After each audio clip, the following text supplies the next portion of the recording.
Y a esta predicación el Señor me ha llevado a titularla Jesucristo venció desde adentro, desde las emociones.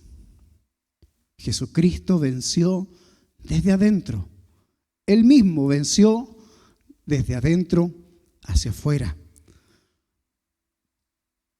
Todos conocemos el relato bíblico del profeta Isaías, capítulo 53, como también es conocido el relato del siervo sufriente.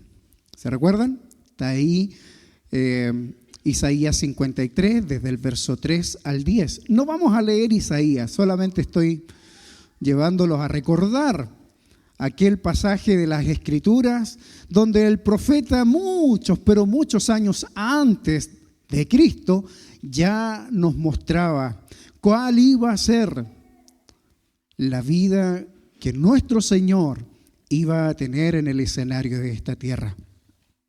Hermanos, los relatos de la pasión de Cristo los podemos identificar en tres momentos o instancias.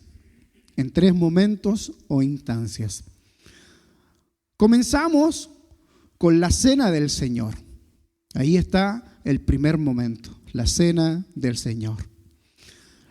Para luego pasar al escenario del Getsemaní. Y por último, el Señor tener que enfrentarse a dos tipos de juicios. Uno ante el Sanedrín y el otro ante Poncio Pilato. Todos recordamos estos momentos, ¿verdad?, que están en las Escrituras, principalmente en los evangelios sinópticos. Ahí están estos relatos. Ahí está la cena del Señor, ahí está el Getsemaní y ahí están los juicios de nuestro Señor Jesucristo. Los tres relatos mencionados en los evangelios de Mateo, Marcos y Lucas nos hablan del sufrimiento de Jesús en las tres áreas del ser humano. ¿Cuáles son las tres áreas del ser humano? Pregunto, ¿cuáles son? Perfecto. Ahí están. Espíritu, alma y cuerpo. ¿Verdad? Y estas tres áreas forman un todo que es el ser humano. Estas tres áreas forman el todo del ser humano. Es decir, que el dolor de la pasión de nuestro Señor fue perfecto. Escuchen esto. El dolor de la pasión de nuestro Señor fue perfecto e intenso en gran manera. Hoy veremos uno de estos tres momentos de la pasión de Cristo. Hoy nos vamos a centrar solo en un momento, en una etapa de la pasión de Cristo. Y me refiero al relato del Getsemaní, que representa el dolor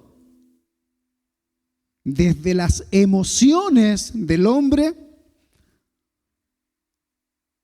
hacia lo exterior, ¿verdad? Cómo se van desarrollando estas emociones en el interior, en el alma, y cómo van somatizando posteriormente y se van dando a conocer, se van mostrando, se van experimentando ya no solo en lo interior, sino que brotan y se dejan ver en presencia de quienes están a nuestro alrededor. ¿Qué significa entonces el Getsemaní visto desde esta perspectiva? El Getsemaní es el dolor desde el punto de vista del alma, como dije delante, desde las emociones. Hoy nos centraremos en el relato de Mateo, capítulo 26, del verso 36 al 46, en la versión NTV. Y veremos las 4 etapas donde Jesús se enfrenta consigo mismo. Ojo con esto. Jesús se enfrenta consigo mismo para darnos ejemplo a ¿quiénes? A nosotros. De cómo vencer desde nuestras emociones. Número 1. Los que les gusta tomar nota, tome nota, porque seguro estoy que esta enseñanza la va a tener que repasar cuando se enfrente a esas emociones, como me tocó enfrentarme a mí la semana que recién acaba de pasar.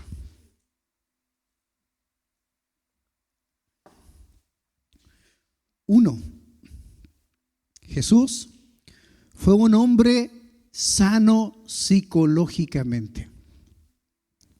Escuche, Jesús fue un hombre sano psicológicamente. Esto lo vemos en los versículos 36 al 38, si me pueden colaborar con la versión NTV allí, que dice: entonces Jesús fue con ellos al huerto de olivos llamado Getsemaní y dijo: siéntense aquí mientras voy allí para orar. Se llevó a Pedro y a los hijos de Zebedeo, Santiago y Juan, y comenzó a afligirse y a angustiarse. Les dijo: mi alma está destrozada de tanta tristeza hasta el punto de la muerte. Quédense aquí y velen conmigo. Aleluya. Aleluya. Jesús, hermanos, era consciente que dentro de pocas horas, estamos centrados en el relato, ¿verdad? El Señor era consciente de que dentro de pocas horas sería crucificado. El Señor no era ignorante de lo que iba a acontecer con su vida. Él sabía perfectamente lo que venía. Y lo que venía era la cruz. Nuestro Señor nos demostró que una persona sana, escuche, una persona sana psicológicamente hablando, siempre busca ¿qué cosa? La supervivencia. Mientras que una persona no sana, desde el punto de vista psicológico, ¿tiende a qué? Tiende al suicidio, tiende a autoflagelarse, tiende a extinguirse. ¿Se han dado cuenta de eso? Una persona que no está del 100% en su sano juicio, ¿qué hace cuando se ve enfrentado a una situación extrema en su vida? Una persona que no está en sus cabales busca autoeliminarse. ¿Cuántos testimonios tenemos en la vida? No solamente de los que estamos aquí, porque seguro estoy que si les pregunto a cada uno de ustedes, ustedes me dirán que conocen a más de una persona que se suicidó o que han escuchado de alguien que se suicidó. ¿Por qué? Porque no supo enfrentar el momento en el que se encontraba. Y si a eso le sumamos la historia de la humanidad, vemos que esto es una constante. Es una constante, tristemente, en el ser humano. cuando una persona no está bien psicológicamente, trata de autoeliminarse. Y tristemente, con ello, muchas veces arrastra a otros. Y eso, wow, es tremendo. Así que ojo si es que usted en algún momento no ha estado bien psicológicamente, esta palabra es para usted. Porque aquí está, hermanos, la llave para que usted sea una persona emocionalmente sana, sea libre, porque eso fue lo que el Señor prometió para nosotros, darnos libertad. El Señor no nos vino a esclavizar como lo estaba haciendo Egipto, como lo hace el mundo. No. La esclavitud a la cual nos hemos sometido voluntariamente en el Señor es una esclavitud que trae libertad a nuestras vidas. Amén. Amén. Gloria a Dios. Gloria a Dios. Hermanos, el dolor nos lleva en una espiral descendente y así era como me sentía el fin de semana pasado, cayendo en picada libre, como que si me hubiesen puesto en una avioneta y gratuitamente, voluntariamente, me haya tirado sin agarrar el paracaídas. Así me sentía y caía y caía y caía y caía hasta que el Señor comenzó a hablar a mi vida, a mi corazón. Y me dijo: Aldo, te entiendo, porque yo también experimenté lo mismo que estás sintiendo tú, pero multiplicado a la potencia de 1000. Eso quiere decir, en otras palabras, que el Señor me estaba diciendo: Aldo, lo que tú estás viviendo no se compara a lo que yo experimenté. No se compara. Pero te entiendo. Y aquí estoy. Esta palabra es para ti. Wow. Y yo, hermanos, la quiero compartir con ustedes para que se aferren con uñas, con dientes, con todo su ser. Porque hay una esperanza. Hay una esperanza. Nuestra fe nos mueve o nos debiera mover a mirar al cielo y decir: ¿de dónde viene mi socorro? Mi socorro viene de Jehová. ¿Qué hizo qué cosa? Los cielos y la tierra. Aleluya. Me gozaba cuando partimos este culto y Momisa leía precisamente este salmo, porque fue esa primera instancia donde el Señor me atajó y me dijo: Aldo, ¿de dónde viene tu socorro? Y allí fue como que el Señor puso ese paracaídas y se abrió y pude entender que mi socorro no viene de mí, sino que viene de Él. Y ahí en adelante comencé ya no a caer en picada libre, sino que comencé a mirar la circunstancia desde una perspectiva distinta. ¿Se han dado cuenta que los paracaidistas, cuando abren su paracaídas, es como que comienzan a contemplar todo el escenario donde están? ¿Verdad? Ya no van no sé a cuántos kilómetros podría caer una persona que se tira desde un avión. No tengo ese dato. Pero sé que a esa velocidad uno no puede apreciar lo que está allí, ¿cierto? No puede apreciar porque es tanta la velocidad que no logra uno identificar los detalles. Pero ya cuando uno abre ese paracaídas, ¿verdad? Comienza a ver todo de una manera distinta.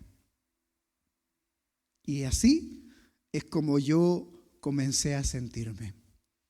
Dije, gracias Señor, porque en realidad esto no depende de mí. Y si tú estás permitiendo esto en mi vida, es porque me estás mostrando algo. Es porque tú quieres revelarme, es porque tú quieres hablarme, es porque tú quieres hacerme entender que si yo dependo de mis propias emociones, voy a seguir cayendo en esa en picada libre.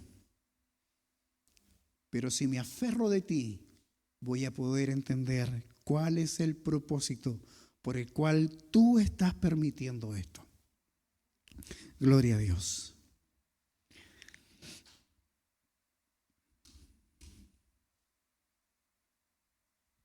Hermanos, el dolor nos lleva, como dije, a una espiral descendente, donde cada vez más se agudiza. ¿Dónde? En nuestra conciencia. Allí está. Esa es la primera etapa del dolor del alma. Es la primera etapa. Y el Señor, como vimos, volvamos a poner los versículos 36 al 38. Entonces Jesús fue con ellos al huerto de los olivos, llamado Getsemaní, y dijo: siéntense aquí mientras voy allí para orar.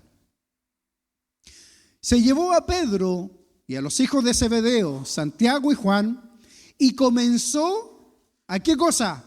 A afligirse y a angustiarse. Miren lo que sigue. Y les dijo, leamos juntos, y les dijo: mi alma está destrozada de tanta tristeza hasta el punto de la muerte.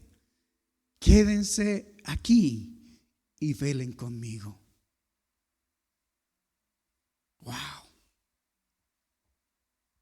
Eso que está mostrando el Señor no es algo así como, tuve un problemita. Una pequeña cosa que me está estorbando en mi vida, en mi alma. No, el Señor es consciente de lo que está por venir, que es su muerte. Sigamos avanzando.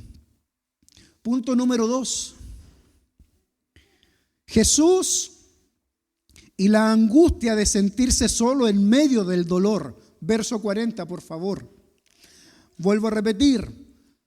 Número 2, Jesús y la angustia de sentirse solo en medio del dolor. Dice, luego volvió a los discípulos y los encontró dormidos. Le dijo a Pedro: ¿no pudieron velar conmigo ni siquiera una hora?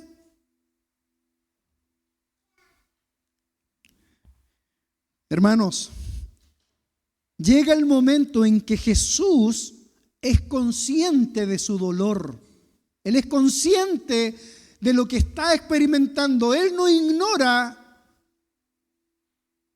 lo que está aconteciendo en su alma. Él no ignora lo que está pasando en su mente. Él es consciente, plenamente consciente de su dolor. Y ese dolor, ¿saben qué? No es de nadie más. El dolor que estaba experimentando el Señor no era de nadie más. No era el dolor de sus discípulos. Hermanos, y hay momentos en que nosotros hacemos bien en verbalizar, hacemos bien en comentar lo que estamos experimentando. Es muy bueno hacer aquello. Pero ¿sabe qué? Llega un momento en que tú eres consciente que nadie, absolutamente nadie, se puede poner en tu lugar. Porque el dolor no es de otros, el dolor es tuyo. Es tuyo. Y lo que tú estás experimentando, nadie más lo puede entender. Por más que tú lo comentes, por más que tú vayas y le digas, ¿sabes qué? Esta es la situación en la que me encuentro. El Señor estaba pidiendo ayuda. El Señor no quiso estar solo. El Señor buscó a sus discípulos. Fueron todos al Getsemaní. Pero no se quedó ahí, sino que tomó a 3. Podríamos decir, a lo mejor a los que Él podía decirles un poco más. Podía confiar a lo mejor en un poco más. Y les dijo lo que estaba sintiendo. Ya lo leímos. Él se los dijo.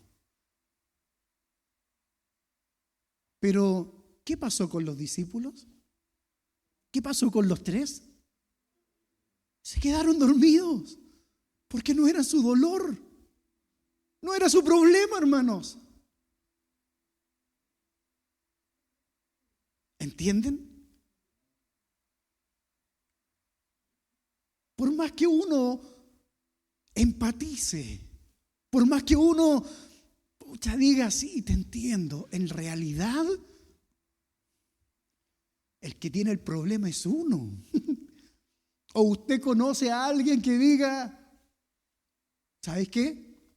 Yo tomo tu problema, tranquilo, tú quédate aquí, yo asumo tu problema. ¿Usted conoce a alguien así? Yo al único que conozco, que tomó mi dolor, que cargó mi pecado, aleluya. Al único que hizo eso por mí fue el Señor. Y no hay nadie en esta tierra que pueda hacerlo. No hay nadie que pueda experimentar lo que tú estás experimentando.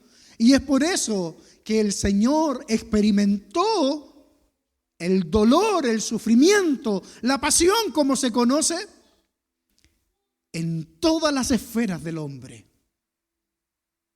¿Por qué? Porque Él se humanó. Él vivió en carne propia lo que el ser humano vive en la cotidianidad de la vida. Él podía haber sido este Dios, ¿verdad? Y haber mandado ángeles. Él podía haberse bajado de la cruz. Él podía incluso no haber ido a la cruz. Pero lo hizo. ¿Saben por qué lo hizo? Porque Él empatiza contigo. Porque Él entiende tu dolor. Y no solamente lo entiende, sino que Él, Jesús, vive tu dolor y lo tomó y lo cargó en Él y lo llevó a la cruz. Aleluya. Gloria a Dios. Gloria a Dios.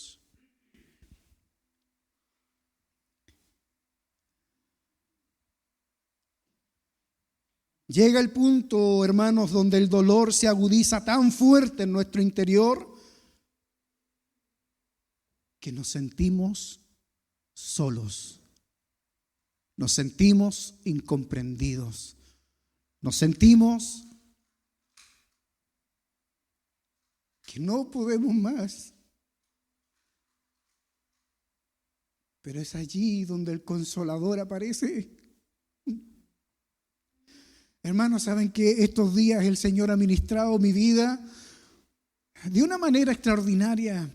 Ha puesto alabanzas, ha puesto versículos, ha puesto esta predicación en mi corazón. Y yo digo, gracias Señor por tu amor. Gracias Señor porque no camino solo. Gracias, Señor, porque veo tu misericordia. Gracias porque en mis fuerzas esto yo no hubiese podido soportarlo, pero gracias que te tengo a ti, Rey. Gracias porque tú sí puedes cargarlo. Gracias porque tu ofrecimiento es: ven a mí y deja tus cargas aquí al pie de la cruz. Déjalas aquí. Y cuando entendí eso era como: pero si es mi dolor, yo ya lo pagué. Aleluya. Yo ya lo llevé. Yo ya sufrí ese dolor, hijo. Paso número 3. Jesús tomó una decisión. Verso 39, por favor. Punto número 3. Jesús tomó una decisión. Dice: Él se adelantó un poco más y se inclinó rostro en tierra mientras oraba. Padre mío, si es posible, que pase de mí esta copa de sufrimiento. Sin embargo, quiero que se haga tu voluntad, no la mía. Gloria a Dios.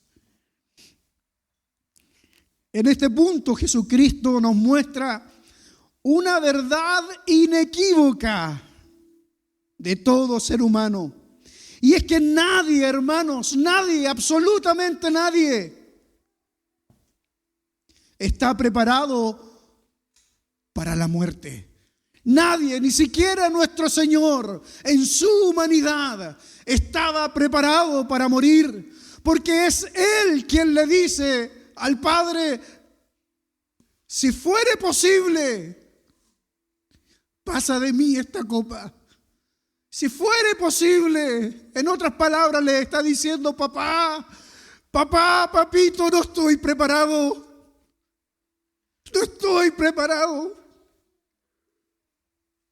Tengo miedo. Tengo miedo.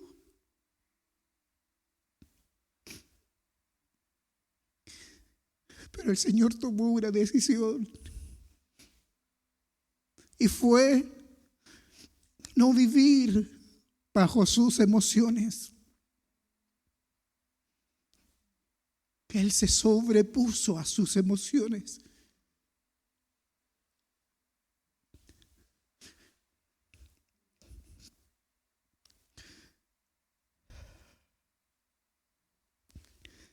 Hermanos, la muerte es intimidante. La muerte intimida al hombre. La muerte nos congela. La muerte nos deja en shock.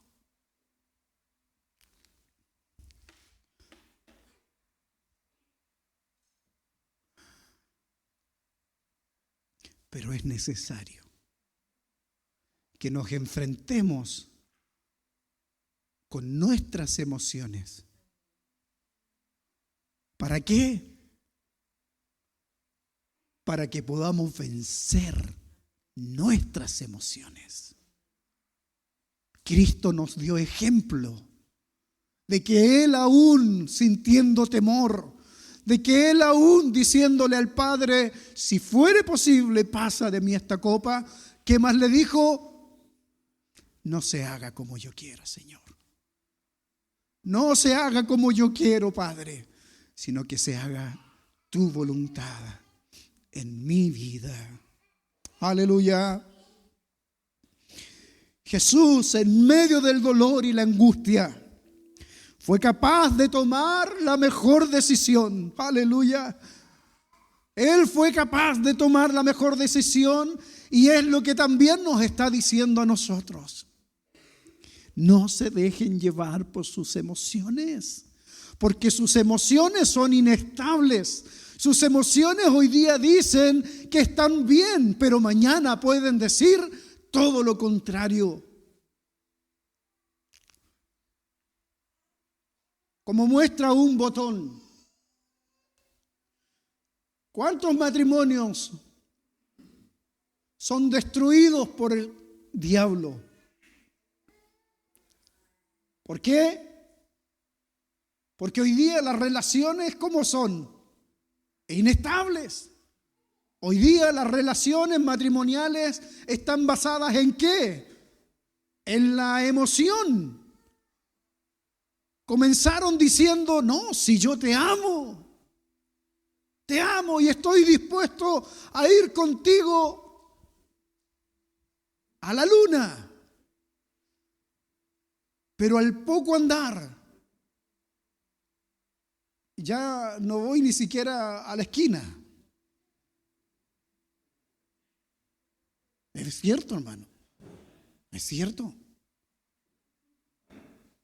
Se juraron amor, se prometieron amor, dijeron que iban a estar juntos en las buenas y en las malas, en enfermedad y en salud, en riqueza y en pobreza. Se dijeron mutuamente, en otras palabras, que iban a estar juntos hasta que la muerte los separe. Ese fue el pacto, hermanos, que todos los que estamos casados aquí hemos hecho. No delante de algunos hombres, que si bien es cierto, así ha sido. A menos que alguien se haya casado en privado y no haya habido nadie en su matrimonio.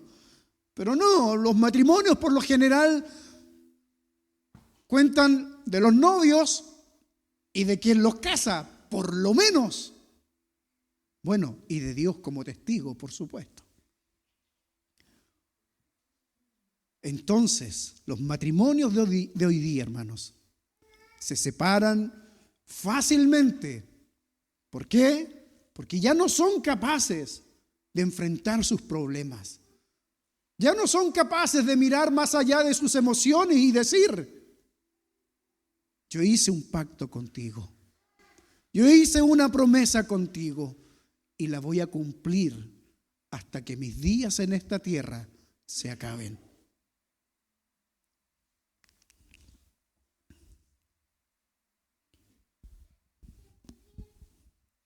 Jesús, en medio de su dolor, en medio de su angustia, fue capaz de tomar la mejor decisión. Amados, tengamos cuidado al momento de tomar decisiones fuera de la voluntad de Dios y sin la dirección del Espíritu Santo. Ojo con eso, ojo. No nos dejemos llevar simplemente por la calentura del momento, como decimos. No nos dejemos llevar por nuestra alma. Dejémonos llevar, dejémonos direccionar por el Espíritu Santo. Hagamos la voluntad de Dios. Permitamos que Dios tome dominio, tome control de lo que estamos experimentando.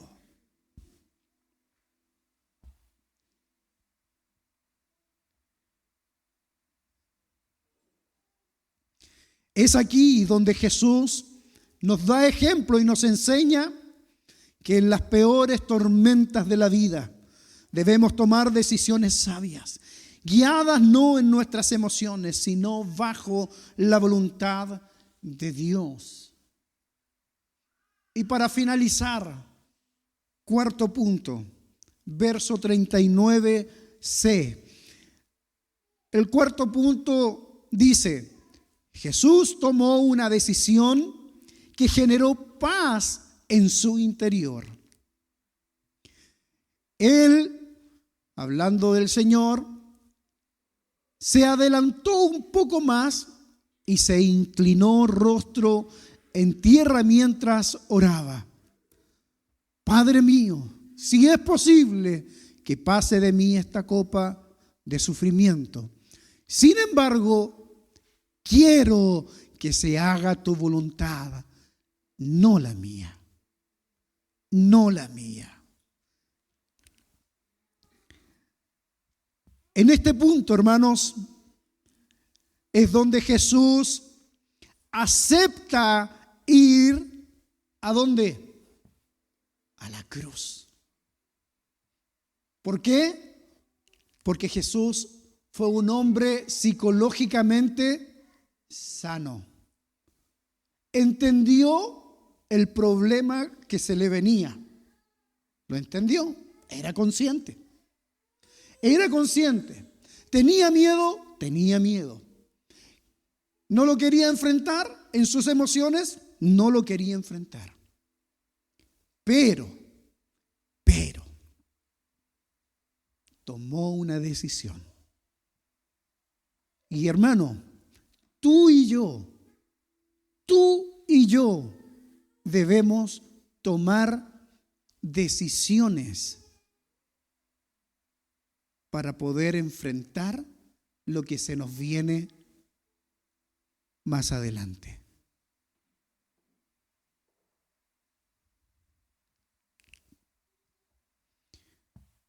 Jesús acepta ir a la cruz sin poner oposición. Y miren lo que dice Hebreos capítulo 12, verso 2. En la Reina Valera, por favor. Hebreos capítulo 12, verso 2 dice: puestos los ojos en Jesús, el autor y consumador de la fe, el cual por el gozo puesto delante de él, sufrió la cruz, menospreciando el oprobio, y se sentó a la diestra del trono de Dios. Aleluya, aleluya. El Señor tomó una decisión, iglesia. El Señor tomó una decisión, y esa decisión fue no guiarse por sus emociones, sino que fue hacer la voluntad de Dios. Miren, los relatos son claros, son evidentes. Cuando el Señor es tomado preso, cuando el Getsemaní se acaba, cuando Él se levanta de estar orando, ¿qué le dice a sus discípulos? ¿Comienza a reclamarles nuevamente? No, hermanos. Él tomó una decisión, se levanta de la oración y vienen los soldados y lo toman preso. Viene el juicio, vienen los latigazos. ¿Y saben cómo enfrentó toda esa situación? En silencio. En silencio, hermanos. ¿Por qué? Porque él había tomado una decisión. Él había dicho en sí mismo: yo voy a ir a la cruz. Es lo que debo hacer. Como cordero fue llevado al matadero. Enmudeció. Enmudeció. Hermanos, en medio del peor escenario que tengamos que enfrentar, siempre debemos trazar un camino desde la perspectiva de la fe. La fe es lo que te va a sustentar, hermano. La convicción de que no estás solo, sino que hay alguien que pelea por ti.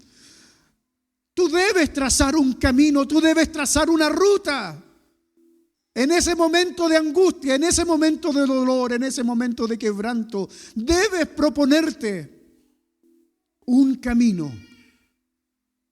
Y yo te aconsejo que sea el camino de la fe y la esperanza. Porque de lo contrario, te perderás. De lo contrario, fallarás.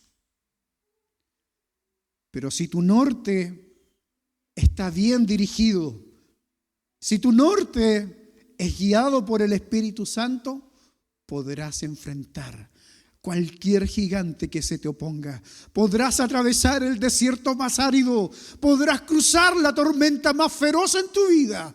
¿Por qué? Porque has trazado un camino tomado con Cristo. ¡Aleluya! Has decidido caminar con el Señor y el Señor ha prometido estar contigo todos los días de tu vida. El Señor ha prometido estar todos los días de tu vida, iglesia. No dudes en caminar tomado de la mano del Maestro, porque Él entiende tu dolor. Él cargó tu dolor, pero así también Él venció tu dolor. Él lo clavó en la cruz y hoy día, producto de esa victoria, está sentado a la diestra del Dios Todopoderoso. Hoy día tenemos una esperanza cierta. Y esa esperanza cierta es que esto no acaba aquí. Esto es el inicio. Porque hay una vida más allá de la muerte. Hay una vida que trasciende. Y esa vida es la que nos ha venido a dar el Hijo. Es esa vida lo que nos ha venido a dar Jesucristo, esa vida eterna con Él. Es una vida maravillosa, una vida que da ánimo, aun cuando tú te encuentres en el peor momento de tu vida. El Señor te dice: levántate y resplandece, levántate y resplandece. Aleluya. Oremos, iglesia.